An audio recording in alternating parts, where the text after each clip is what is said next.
acknowledge that the town of Inuvik is situated on the traditional territories and homeland of the Gwich'in, Inuvialuit, and Métis people of the Northwest Territories.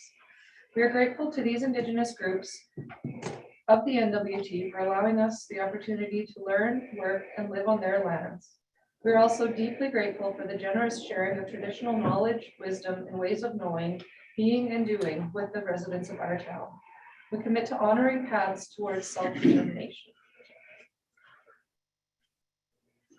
So because we are a combination meeting tonight with the holiday that was on Monday, our first order of business is the adoption of the agenda. We did have the addition of item 4.3, the RCMP report.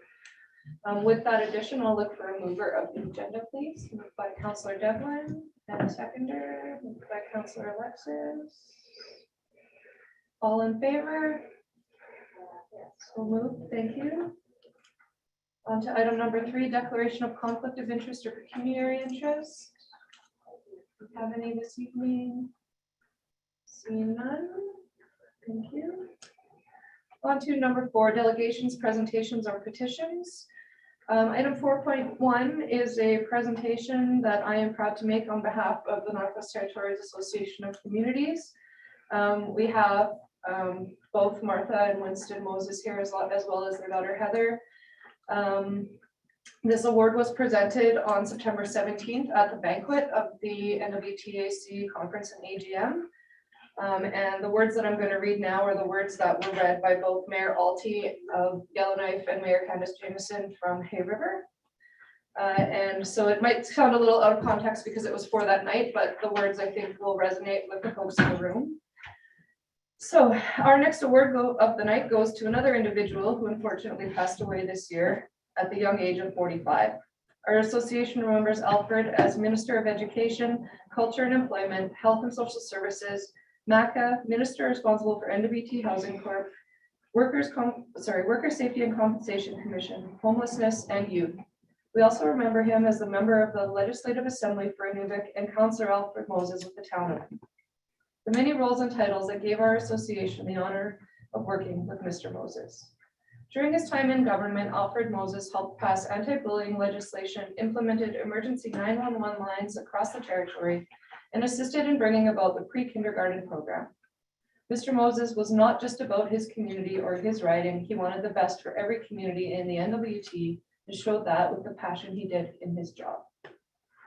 Mr. Moses loved what he did. He strived to make the NWT a better place to call home. And it is our privilege to recognize Alfred Moses for his long-standing dedication to the NWT and ask the members here from Inuvik's Town Council to come forward and accept this recognition on behalf of the Moses family. Town Council of Inuvik will present this award at a later date to the family, and that's what we're here to do tonight. So I just want to express my wishes once again to the family. Thank you for being here, and I am honored that I get to give you this award on behalf of the association. As the word stated, Alfred was a huge part of governance at all levels in our territory, and he is already missed. So it's okay, I'll just come to you and can give this to you.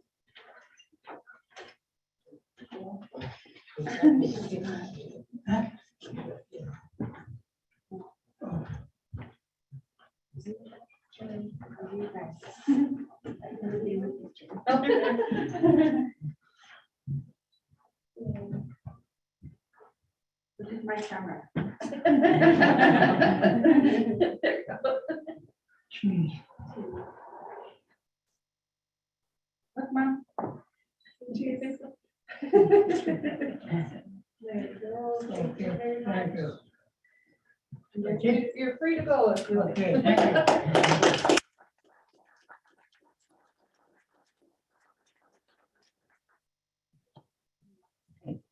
Thank you all.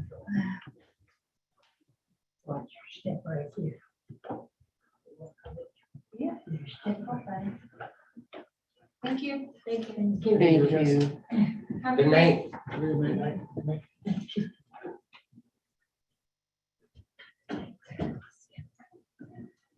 Thank you for that opportunity, everyone. We'll move on now to item 4.2, presentation by Children's First Society. We have Lenore McLeod and Patricia Davidson here to present on behalf of CFS. So we'll just welcome them forward and then I'll turn the mic over to you.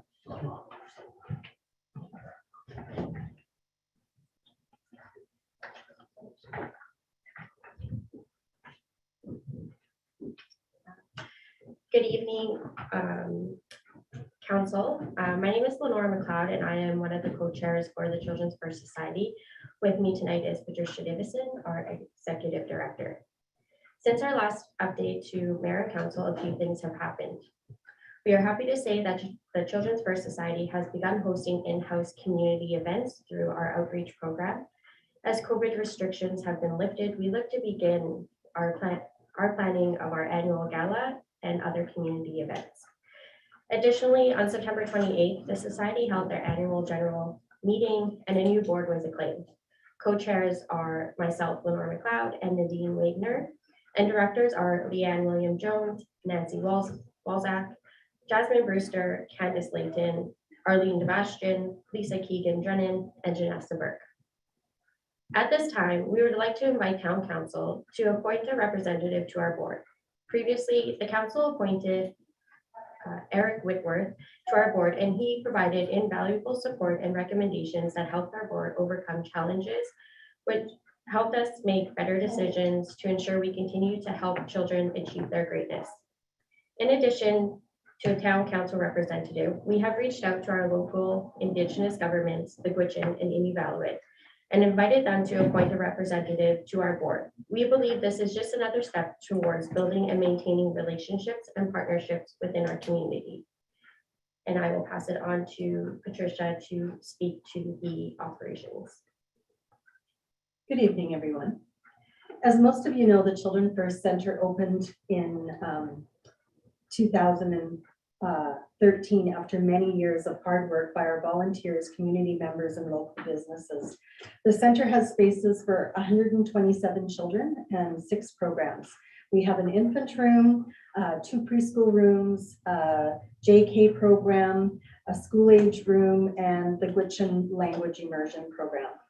As of July, we have full-time staff to accommodate 83 spaces at the center, and we have 83 children enrolled. We have 3 unfilled full-time staff positions, and these have remained unfilled for about 10 months now. We've just recently filled the facilities manager chef position and still have our outreach program coordinator open, and it has remained open for quite some time.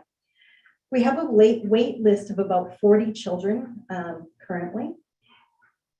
This fall, we have 8 staff taking early childhood courses through Aurora College long distance program. 3 are working on their diploma courses and 5 are working on their certificate.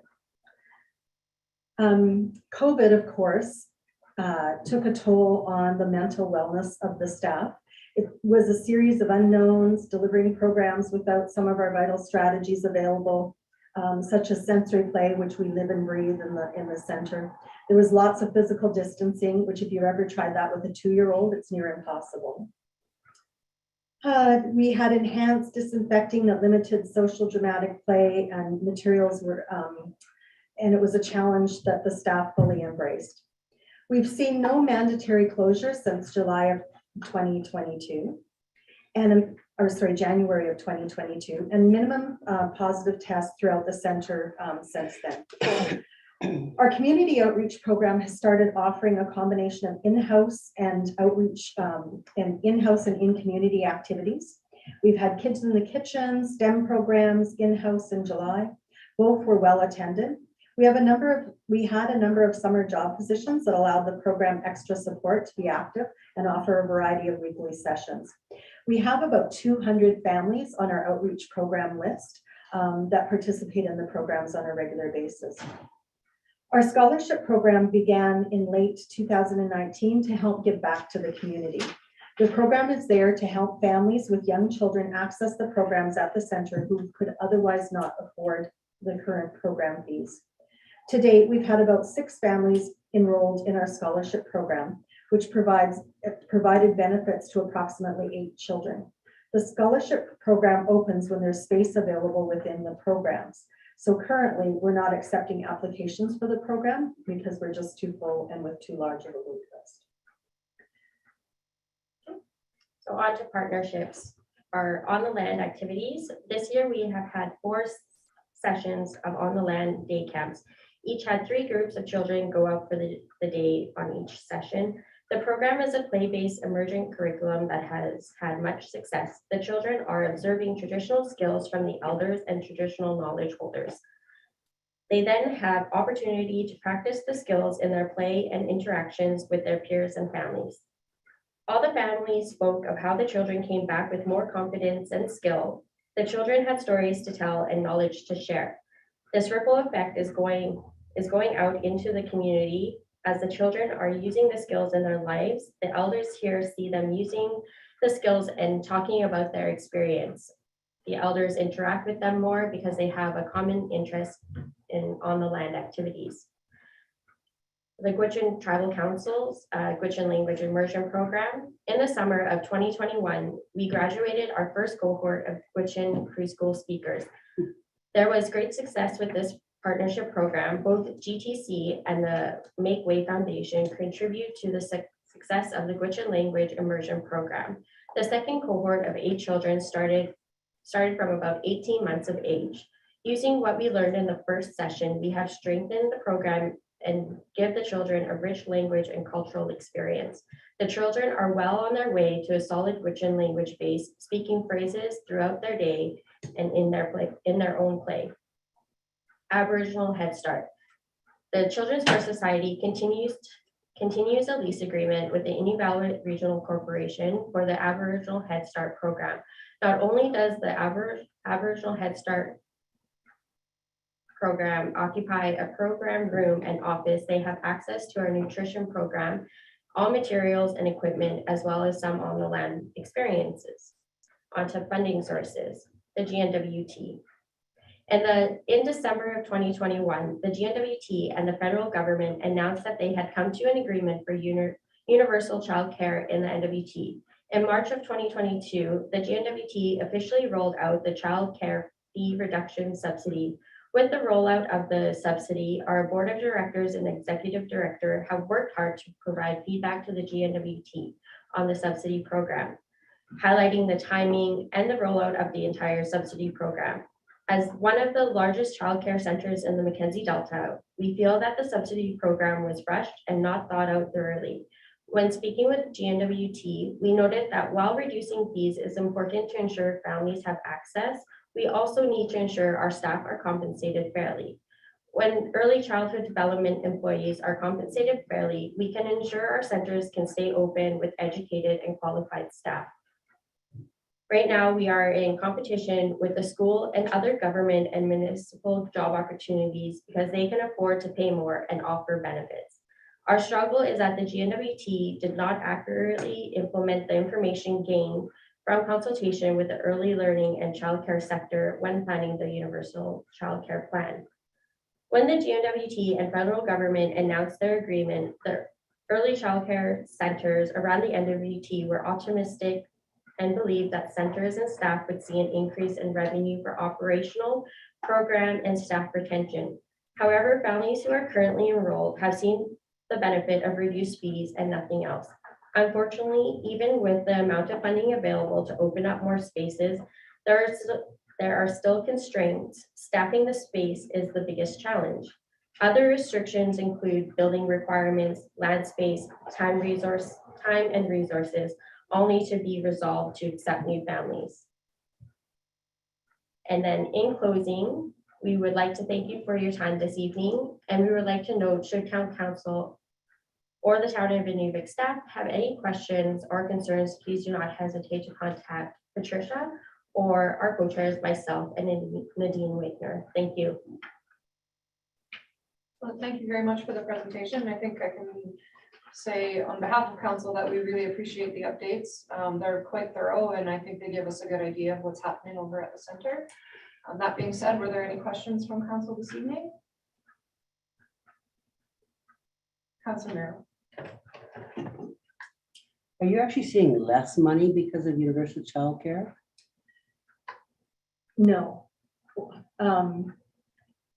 Cash flow is interesting. Okay, you want to explain that?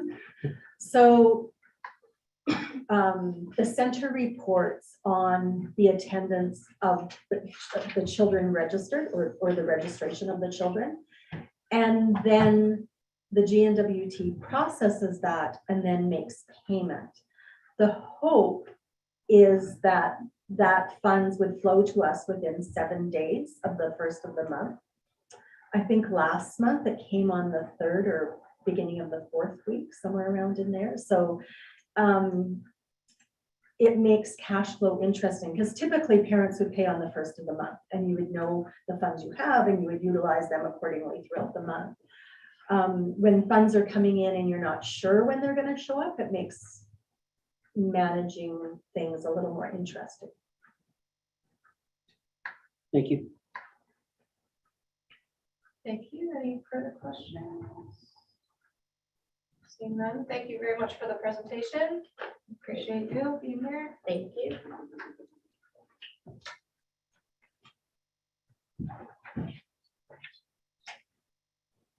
And next item on the agenda is the RCMP report. It was circulated by email. Unfortunately, we do not have a representative here this evening. If there are any questions on the report, though, please email them to myself, acting SAO Hammond, or Ms. McNeil, as we'll be able to get them onto the RCMP. So with that, we can move on. Public question period. I don't believe we have public attending. So on to the adoption of the minutes. Item 6.1, the minutes of the September 26th and 28th, 2022 council meeting. So we'll look for movers first, and then we can discuss. Moved by Councilor Merrill, seconded by Councilor Devlin. Any questions, comments, discussion on the minutes? Seeing none, all right, we can call to a vote. All in favor? Thank you. And for Councilor Harder, I'm just going to assume it's a yes, unless we hear. Yeah, yes. So moved. Oh, Councilor Merrill, go ahead. I just realized I'm going to be in conflict on the request for the council decision to rezone something. Oh, okay. So is that now? Because I'll leave. No, it's in 2 more items, but I Okay. will put you down as declaring. Thank you. Thank you. And that is on item 8.1. Thank you. So on to the action items list. We're down to just 4 items on the list. Were there any questions or comments on those? The Councilor boat Day? launch, there was I brought up a concern about last meeting with the water being low and the water coming in the boats now that the incline is so steep and it's still like that. I don't know. Oh, Director Campbell, if you want.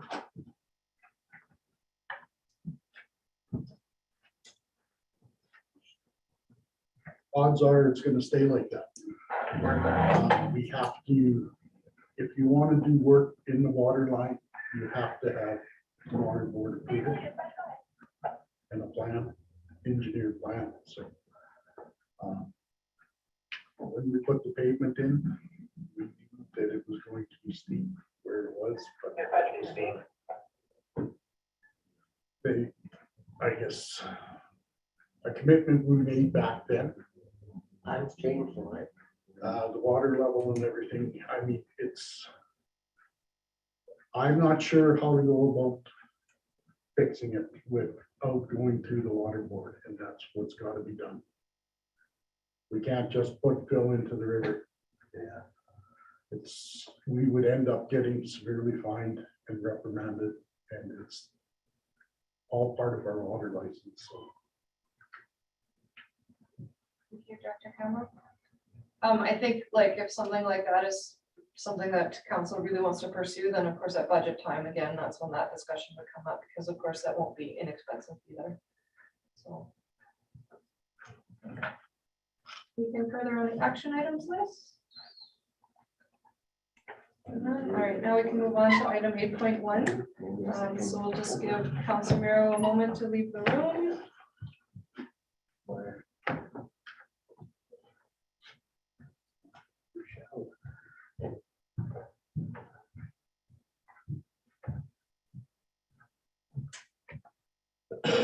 Thank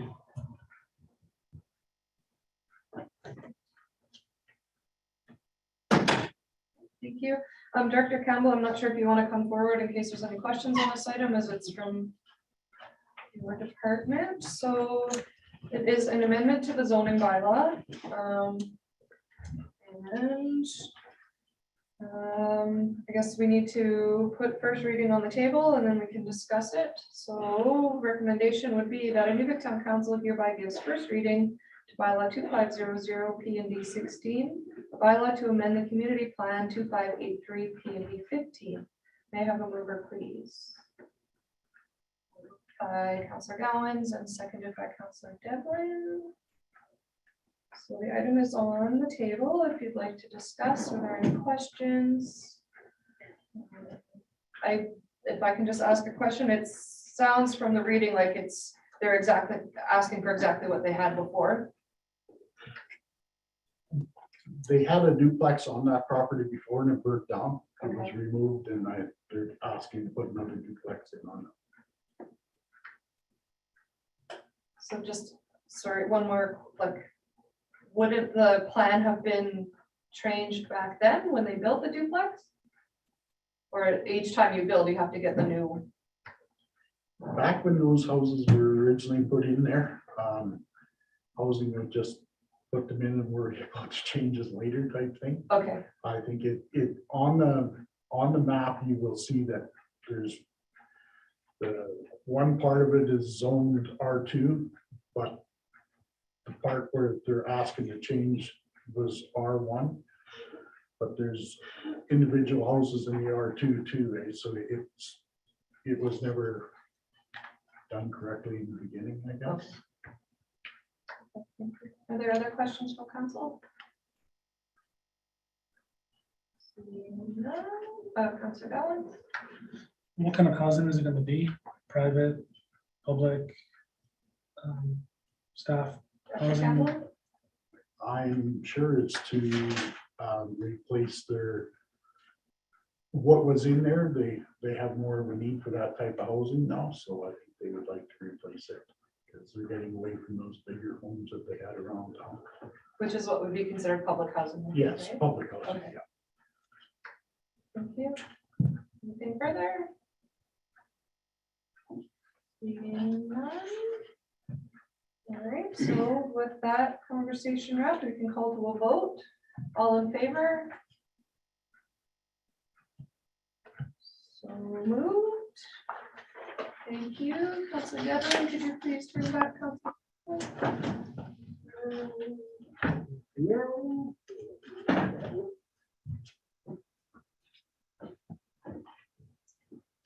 Okay, item 9 would be bylaws, but we do not have any this evening, so we'll move on to item 10, department head reports. Item 10.1 is the economic development and tourism report. And item 10.2, the protective services report. So we'll move the reports and then we can discuss them.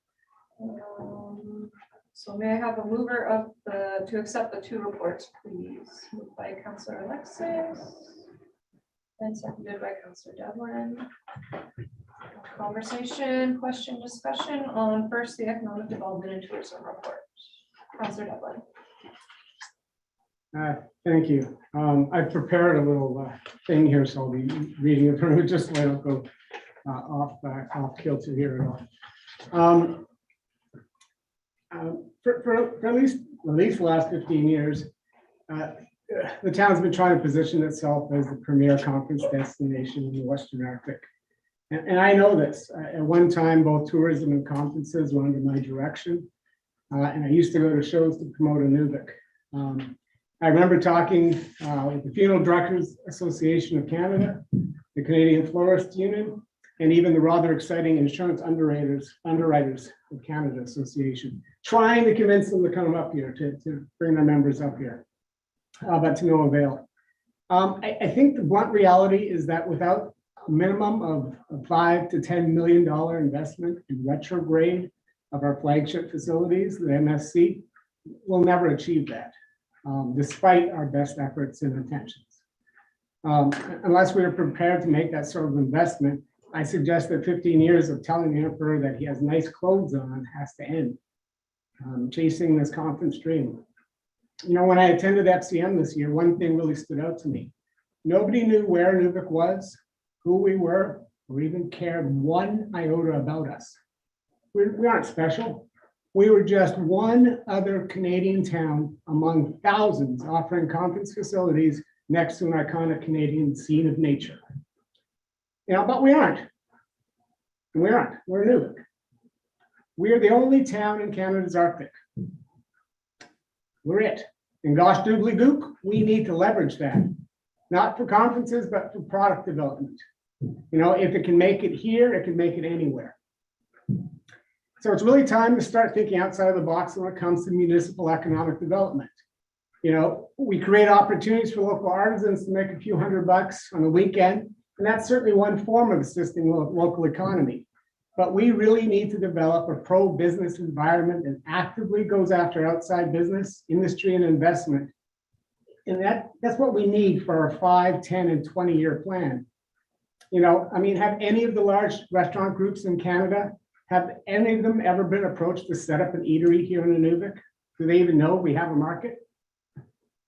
You know, a great way to leverage commercial and industry knowledge of a municipality is to create a unique service industry that puts the community on the map. When the cold weather testing strategy was brought forth as a strategic priority, it was never to discuss replicating what some other municipalities were doing, but rather to discuss the feasibility to develop our own regime, take advantage of our unique location to leverage all sorts of opportunities. Cold weather testing of products, and all products, not just helicopters and trucks, is one that can be bread and butter, consistent revenue if positioned correctly. You know, with the town as a stakeholder in the regime, there's all sorts of alternative benefits that can be accrued for the community through bartering. For example, with equipment testing, who better to test it than municipal workers and contractors, leading to Inuvik Public Works with access to some of the latest and greatest technology, costing us nothing and covered under warranty, and with training. At the conclusion of testing, a barter to leave the unit or to provide 1, 2, or 3 new ones for future use can be negotiated. At a community level, if we offered up our houses and our rooftops and tested LED outdoor lights or solar roof panels, we could have a leave behind that takes the burden off taxpayers and municipal and territorial coffers and improves safety in our community. You know, testing cold weather clothing could be advantageous with a region-wide leave behind. And this would be on top of the $5,000, $20,000, $100,000 testing fees that we'd be charging companies as well. You know, to this end, and sort of in response to the briefing note, I really would like to propose striking an economic development subcommittee to examine cold weather testing, the options and feasibility, and the cost of having administration develop a wide-ranging prospectus and make recommendations. The subcommittee, made up of 3 councilors and the Director of Economic Development, would certainly report back to council. I'd like to just put that on the table. Thank you very much. Councilor Devlin? That is a lot of information to take in, and I appreciate you putting the time into bringing that to council. I don't know that we would strike a committee this evening, but certainly I think that council, we've discussed in the last couple of meetings and with our new members, is due for a strategic priorities update. And so certainly I think at that time, the discussion of striking committees or changing committees or whatever structures we may have going forward, I think is a real opportunity to kind of approach that. So I hope that that's something that we can do together. Were there any other comments or discussion from council on the economic development and tourism report? Councilor Merrill? I'd just like to say, I agree with Councillor Devlin. I know people who as individuals up here have gotten themselves to be cold weather testers of clothing, parkas and stuff, and it's kind of mysterious how they ever did it, but I think there's a huge market for it, and we are in a very, very unique location. We have transportation to get things here. I think it'd be really cool. Okay, thank you. Anything further from council on the item? None.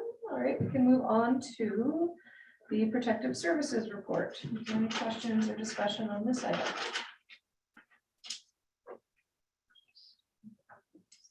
None. Right, so we'll look for a vote on accepting the two reports. We had it moved by councilors Alexis and Devlin. So we'll call to a vote. All in favor? So moved. Thank you. On to item 11, our information items. First, we have the aforementioned strategic priorities chart, which is due for discussion and update. Upon Mayor Wood and SAO Hood's return, hopefully we'll be able to schedule some dates for that in the near future. Were there any questions on the chart while we're on it? None. The other two items, Aurora Research Institute, the various research project information forms, and then the request for council donation space for the Truth and Reconciliation Carnival for the community, which was passed through an email vote by council and is here for information purposes. And so we'll move on to item 12, the council concerns. Are there any concerns to be brought forward this evening? No hands. We do not have in camera tonight, so I'll look for a motion to adjourn, please. Moved by Councilor Merrow,